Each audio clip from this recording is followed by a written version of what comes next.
Capcom has released multiple Mega Man collections, but there are still quite a few games that are missing from those collections.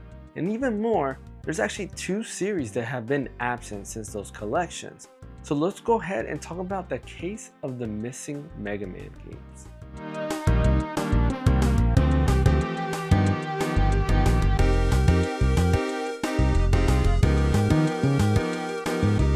Let's start off with a series and one that's really obvious, and that is Mega Man Legends. Mega Man Legends is a fan favorite. Originally came out on the PS1 as well as the N64 as Mega Man 64, and then of course its sequel Mega Man Legends 2 came out later on the PS1.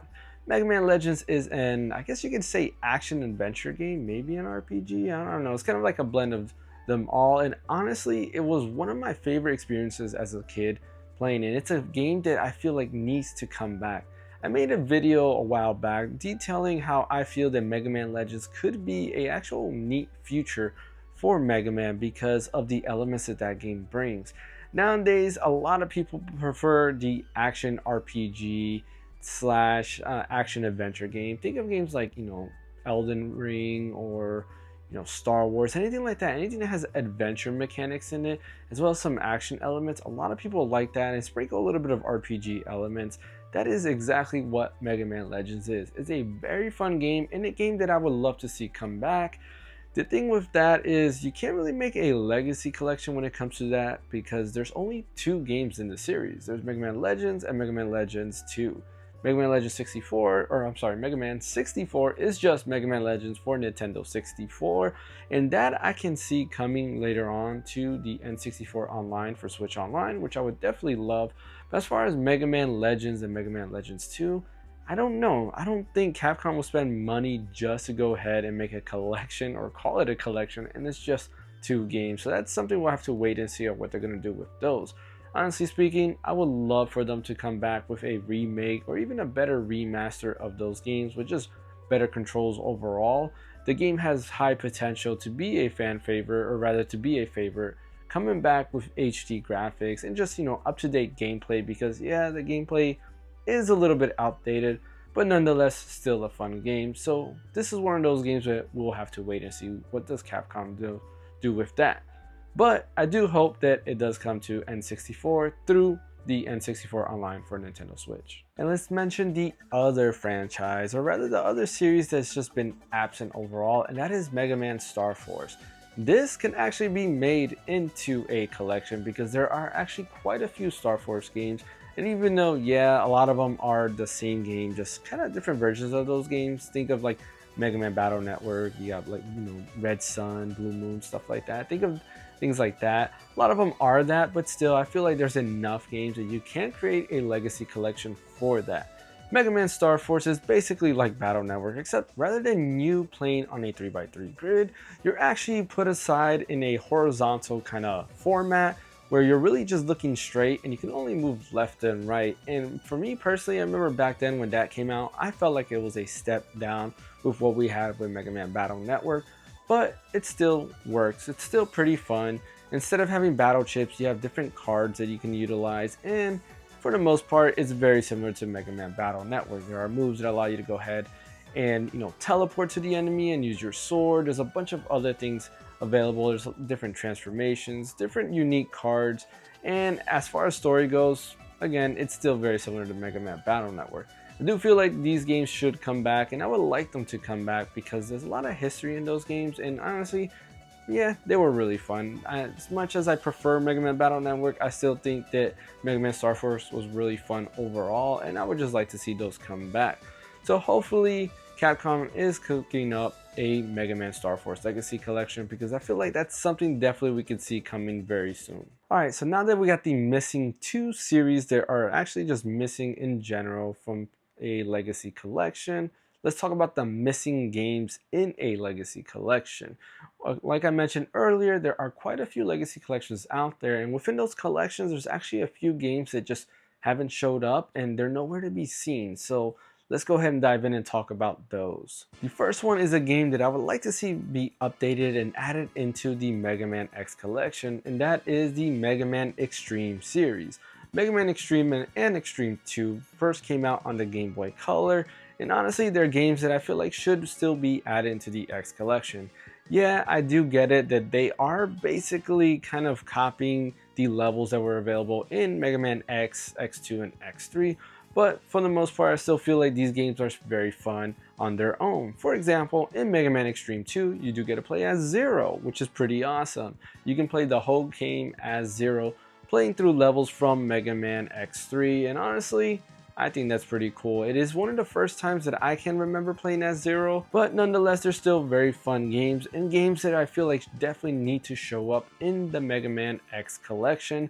And honestly, I don't understand why they didn't put on it. Like, I mean, they're just Game Boy Color games. They're not that big of data to put in those collections. So hopefully a future update can add those games to those collections. Moving on to the next game, this game was actually missing from the Mega Man Battle Network collection, and honestly, when I think about it, I do get it because this game is actually played completely different from the Mega Man Battle Network franchise, but is very familiar to those who've always grew up with Mega Man and loved the other Mega Man games, and that is Mega Man Network Transmission. Mega Man Network Transmission released on the GameCube and basically added the elements of Mega Man Battle Network into the classic Mega Man style. So you get that 2D side-scrolling action style, but with a twist that allows you to go ahead and add the chips that were available in Mega Man Battle Network to your character. And honestly, I really enjoy the game. The game is super hard, I would say that. Like, I don't know if it's just me not being able to keep up with like the reflexes I had as a kid or whatever, but the game was difficult, I will say that, and it's still difficult till this day. I still play the game, really do enjoy it, but it's very difficult, but I do love it nonetheless. This is a game that I feel like definitely needs to be added to the Battle Network collection, or somehow added to a Mega Man collection. It is played more like classic Mega Man, so your Mega Man can slide. Again, you're on a 2D plane, you are going backwards and forward and all that other stuff, but that nice twist of being able to use your battle chips to go ahead and use different weapons, and of course you can reload and all that other good stuff that Mega Man Battle Network can do in this game, honestly makes it pretty fun. Very fun overall. This was a game that I will never forget. It took me forever to go ahead and find it, because when I found out that this existed, they weren't printing copies at all, so I had to go ahead and look around eBay and Amazon and all those sites till eventually I did find it. And this was I guess you can say this was back how long ago, like 2008, 2009, long time ago. So yeah, you can kind of put that in your head. But anyways, Mega Man Network Transmission is something that I feel like definitely needs to come back, and I do hope somehow it finds its way onto current platforms. Now, the final game that is missing from a collection, specifically the Mega Man Legacy Collection, and that is Mega Man and Bas. This is actually probably my favorite Mega Man game.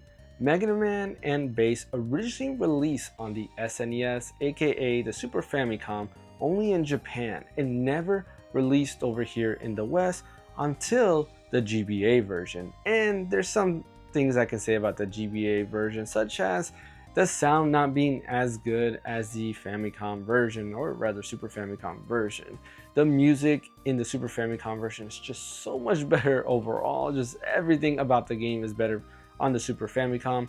But it was nice to go ahead and play on the GBA nonetheless, because like I mentioned earlier, the Super Famicom version just never released. And when you actually look at the graphics, you can definitely tell that yes, this was basically Mega Man 8, or rather very close to the development of Mega Man 8.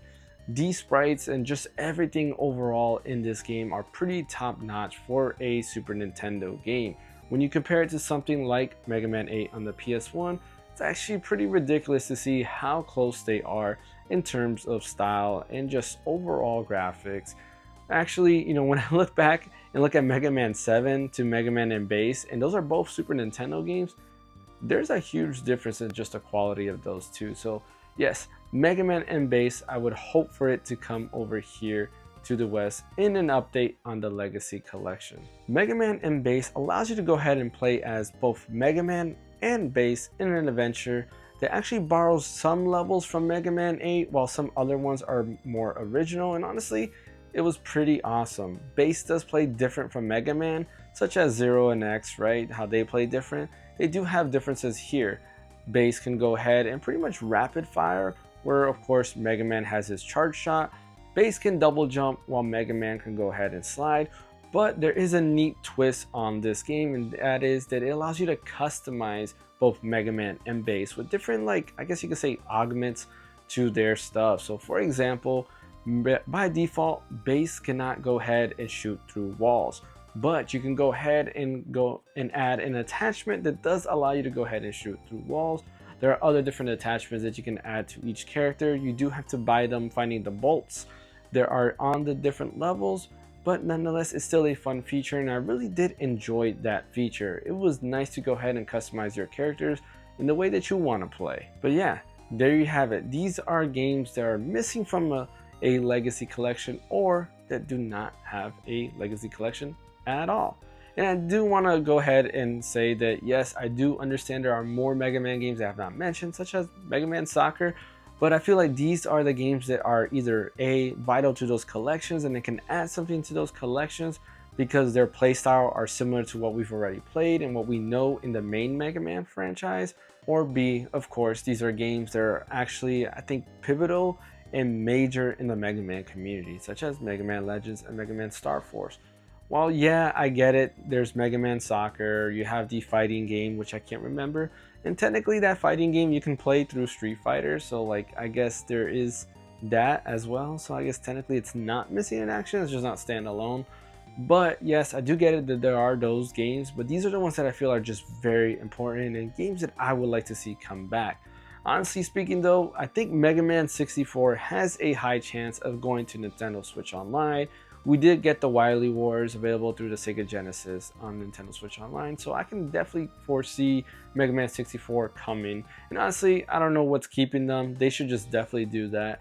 In my opinion, Mega Man 64 is the better way to play the game. While yes, you have lower audio quality, graphics wise, it is better looking overall when you compare it to the PS1 version. Let me know, what are your favorite Mega Man games that are missing? Have you played Mega Man and Bas before? Have you played the GBA version? Have you even tried to play the Super Famicom version? Because honestly, that is the best version to play that game, and I highly recommend playing that game. It is, like I said, probably my favorite Mega Man game made. I really do enjoy it. The music is amazing, just everything about that game is very fun, as well as Network Transmission. Network Transmission is actually really good. Not exactly sure how the Mega Man community foresees, or rather sees, Network Transmission, but to me personally, I enjoyed it. I do like the little twist it puts in where it allows you to go ahead and do the battle chip stuff while also being a traditional like Mega Man game. So that's another one I highly would recommend. And of course there is Extreme that's also really good that I did enjoy. So yeah, have you played any of those games? If not, you know, definitely recommend it. Also, what are just your favorite Mega Man games that are missing from there, even if it's Mega Man Soccer? Thanks for watching. Don't forget to hit that like and subscribe button. Want to again give a huge shout out to everybody who has subscribed, and we have passed 1,000 subscribers. Really do appreciate that. Here's to the future of the channel for sure. And yeah, let's just go ahead and get 2,000 now. My name is James. I'll catch you guys next time.